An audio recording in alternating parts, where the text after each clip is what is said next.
Hi, I am Mayank Goyal.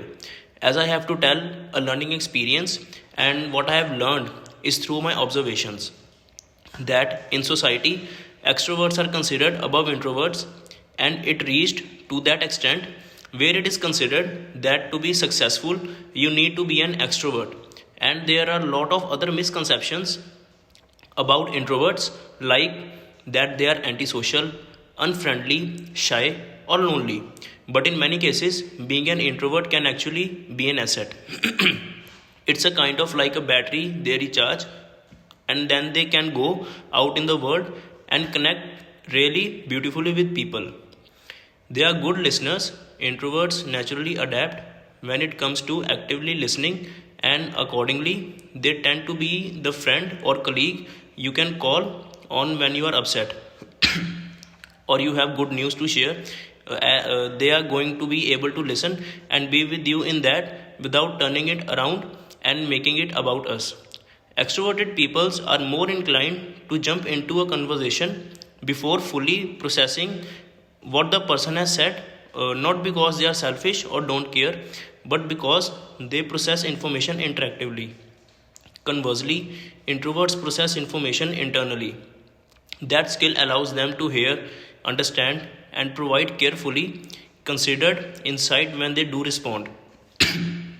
I would like to share some insights and benefits, like they think before they speak because introverts typically feel less comfortable speaking than they do listening. They choose their words wisely. Introverts may take a little long to formulate their thoughts before sharing them, especially in fast paced business settings. They are observant. In addition to their superior listening skills, introverts possess a superpower: their observation skills.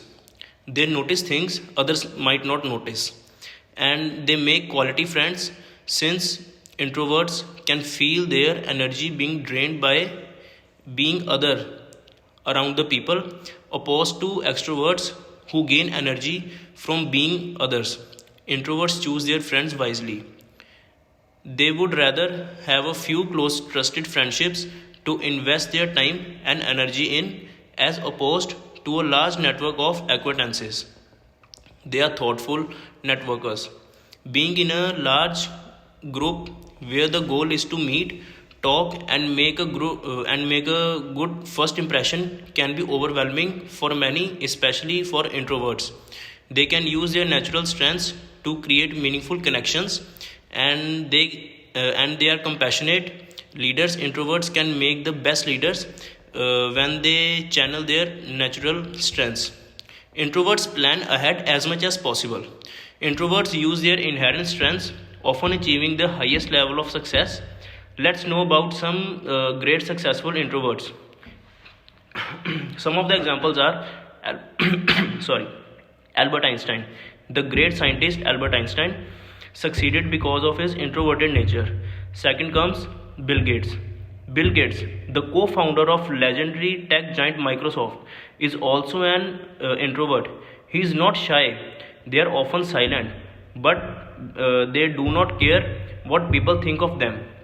Bill Gates says that introverted individuals can succeed by recognizing and leveraging their special strengths. The third comes Barack Obama. Barack Obama is also said to be introverted. Black Democrat leader and teacher. Barack Obama has been the president of United States twice. He is also a successful speaker, even being introverted. He also makes special effective dialogues among large crowds of people. Many are surprised that introverts can actually become great public communicators. Introverts spend a lot of time in preparing to make sure that they are giving their best shot. If we are talking about introverts, how can we forget Elon Musk? An American billionaire and entrepreneur himself has said in an interview that he is a highly introverted engineer, and he always hesitates to go on stage and talk. For this, they have to practice a lot. Musk, the founder of the Tesla, SpaceX, and a boring company, said that it took him a lot of time and practice to get comfortable with going on stage and speaking clearly. But as the head of the company, it's something you have to learn how to do it. Fifth comes J.K. Rowling. Writer J.K. Rowling is also an introvert who's written Harry Potter novel series and its vivid characters and story is one of the most popular stories in the global literacy world. Sixth comes Mark Zuckerberg. Mark Zuckerberg, the co-founder of social networking company Facebook, is also introverted. Despite being an introvert, Mark Zuckerberg built the world's largest social media platform, acquired platforms such as WhatsApp, Instagram, Facebook CEO. It is heard that Mark is quite shy, doesn't talk to people much. He is merry at work. Seventh comes Steven Spielberg. Even director and producer Steven Spielberg, one of the most successful, wealthy, and influential personalities in Hollywood, is also an introvert. He says he would love to spend time in getting lots of films. He prefers to be alone. He says that I do not like to be a part of needless crowd. I feel uncomfortable in the midst of my friends too. So I hope it helps. Don't be panic, just relax, just believe in yourself. It's okay to be introvert. Thank you.